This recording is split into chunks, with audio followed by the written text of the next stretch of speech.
there's something profoundly humbling about the sea. It's a canvas of breathtaking beauty, its cerulean expanse stretching to meet the horizon, its depths teeming with mysteries unseen. Yet, beneath this alluring facade lies a formidable power, an untamed force that remains one of the most unpredictable and unforgiving on Earth.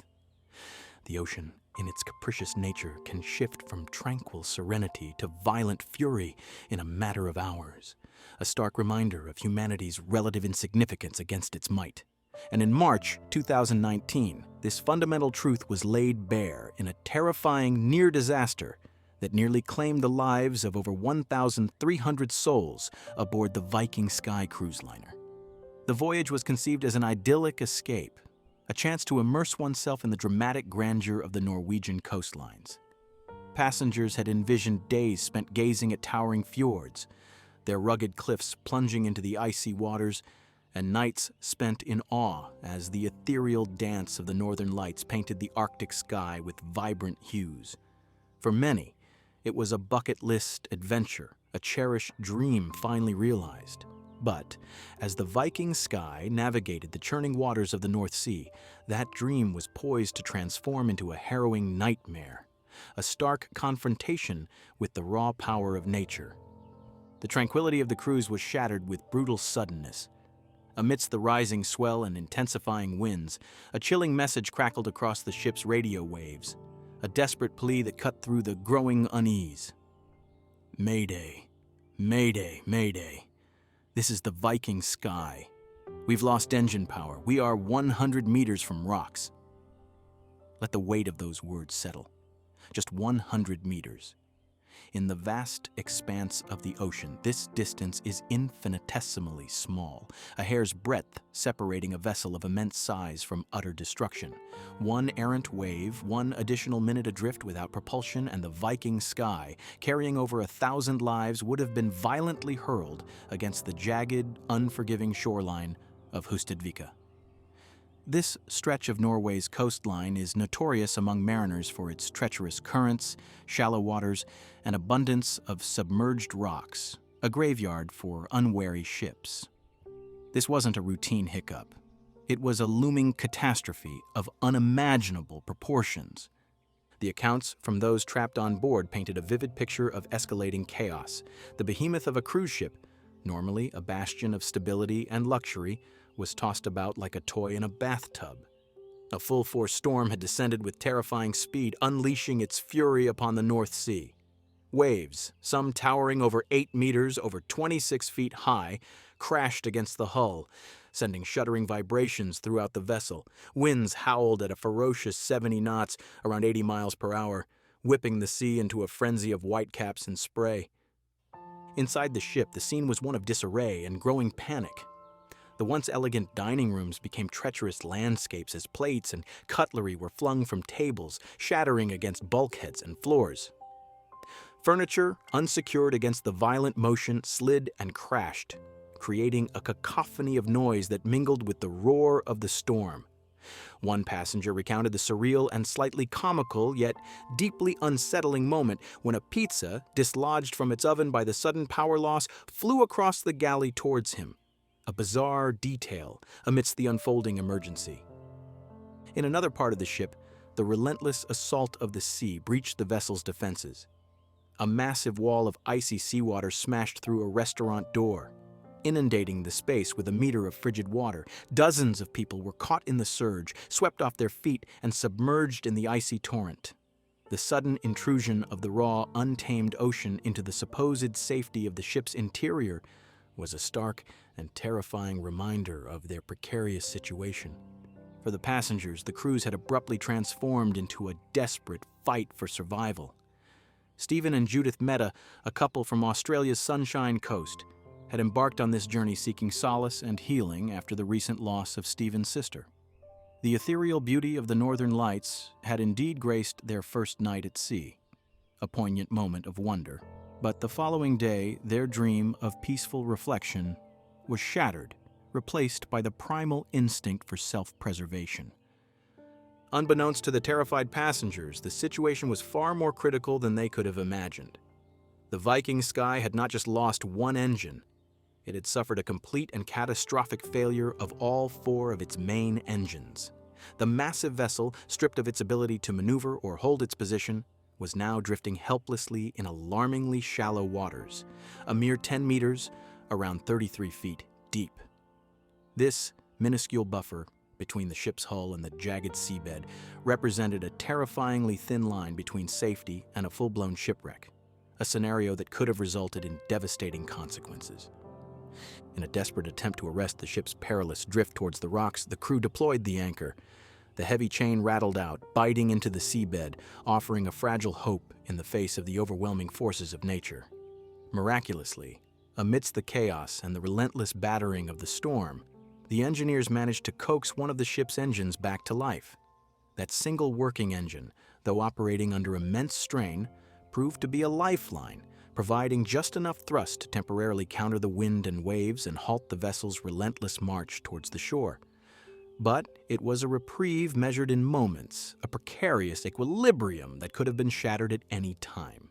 Retired cruise captain and seasoned maritime safety expert Michael Lloyd later offered a chilling assessment of the situation.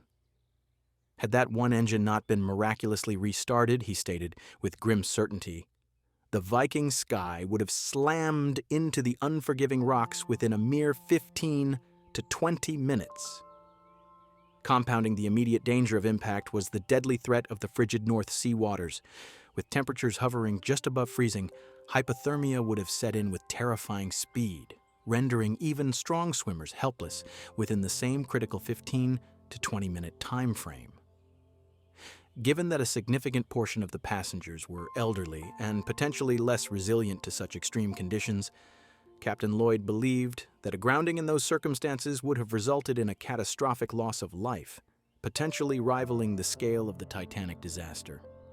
Recognizing the imminent and catastrophic risk, the captain made the extraordinarily difficult decision to issue a rare and grave order: abandon ship.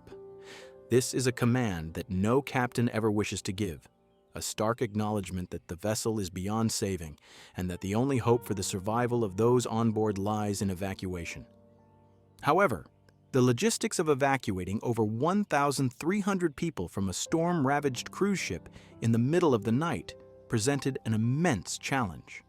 The rescue operation was hampered by the very conditions that had led to the emergency. The raging storm made it perilous for smaller vessels to approach the listing cruise liner. The only viable option was aerial evacuation, but the resources available were severely limited. Only 5 helicopters were dispatched to the scene, a woefully inadequate number to quickly airlift such a large number of passengers. The rescue operation commenced in the dead of night, under the oppressive cloak of pitch-black darkness, punctuated only by the flashing lights of the approaching helicopters and the relentless roar of the storm. The Viking Sky continued to roll violently in the turbulent seas, making the delicate operation of lowering rescue baskets and winching passengers into the helicopters incredibly dangerous and slow. Each lift was a precarious dance between the rescuers and the unforgiving elements. Passengers, gripped by fear and often battling seasickness and injury, had to be carefully secured and hoisted one by one into the relative safety of the aircraft. The process was agonizingly slow, with some passengers enduring over 12 hours of fear and uncertainty as they awaited their turn to be lifted to safety. Stephen and Judith Mehta, like many others, huddled together, their initial dream of witnessing the Northern Lights replaced by the stark reality of a life-threatening emergency. In a poignant moment of connection with their loved ones back home, they managed to send a text message that encapsulated the surreal and terrifying nature of their ordeal. Houston, we have a problem. We're being evacuated from the Viking Sky by helicopter. Finally, in the early hours of the morning, their turn came, and they were lifted together into the howling wind, leaving behind the storm-tossed vessel for the uncertain safety of the land. As dawn broke, casting a pale light across the churning sea, nearly 500 passengers had been successfully airlifted from the Viking Sky. The remaining hundreds, still on board the crippled vessel, endured hours of anxious waiting until the weather finally abated enough for a rescue tug to cautiously approach and begin the slow and arduous process of towing the massive ship back to the relative safety of the port. The near disaster of the Viking Sky stands as one of the closest calls in recent maritime history, a stark reminder of the inherent risks that accompany even the most modern and technologically advanced sea voyages. The immediate question that arose in the aftermath of the incident was the underlying cause. How could a modern cruise ship, equipped with multiple engines and advanced navigation systems, find itself in such a perilous situation? Investigations and expert opinions have pointed towards a confluence of factors, raising concerns about the rapid expansion of the cruise industry and whether safety standards and crew training have kept pace with the increasing size and complexity of these floating resorts. Many of the colossal cruise ships that now ply the world's oceans are owned and operated by entertainment companies, whose primary focus may not be the traditional rigors of maritime safety. Concerns have also been raised about the intense pressure on cruise ship captains to adhere to strict and often demanding schedules. This pressure, coupled with the significant financial implications of delays or cancellations, may, in some instances, lead to decisions to sail in adverse weather conditions that might have been avoided in the past. The Viking Sky, it was noted, was navigating the notoriously treacherous waters of Hustadvika, an area well known for its unpredictable and often violent weather patterns, in gale-force conditions. Many maritime experts questioned whether the ship should have been in that area at all under such circumstances. Ultimately, it was a combination of factors: abadors, a brief lull in the storm that allowed the anchor to gain purchase, the miraculous restart of a single engine at the critical moment, and the tireless efforts of the rescue crews that averted a major catastrophe. It was, as many observers noted, a confluence of luck, precise timing, and a sliver of mechanical fortune that prevented the Viking Sky from becoming a tragic footnote in maritime history. The potential consequences of the ship striking the rocks were horrifying to contemplate. Had the grounding occurred, the sheer force of the impact, combined with the relentless pounding of the waves, would likely have caused catastrophic structural damage, leading to rapid flooding and the potential for the ship to break apart. In the frigid waters of the North Sea, the survival time for those who managed to escape the wreckage would have been tragically short. Maritime experts grimly estimated that a grounding in those conditions could have resulted in the deaths of hundreds, perhaps even exceeding 1,000 lives. A loss of life that would have indeed rivaled the scale and tragedy of the sinking of the Titanic. Yet, against all odds, no lives were lost. The successful, albeit arduous, evacuation was a testament to the bravery and skill of the rescue crews and the resilience of the passengers. Just days after the harrowing ordeal, Judith Mehta celebrated her 60th birthday, a milestone made all the more poignant by her recent brush with death.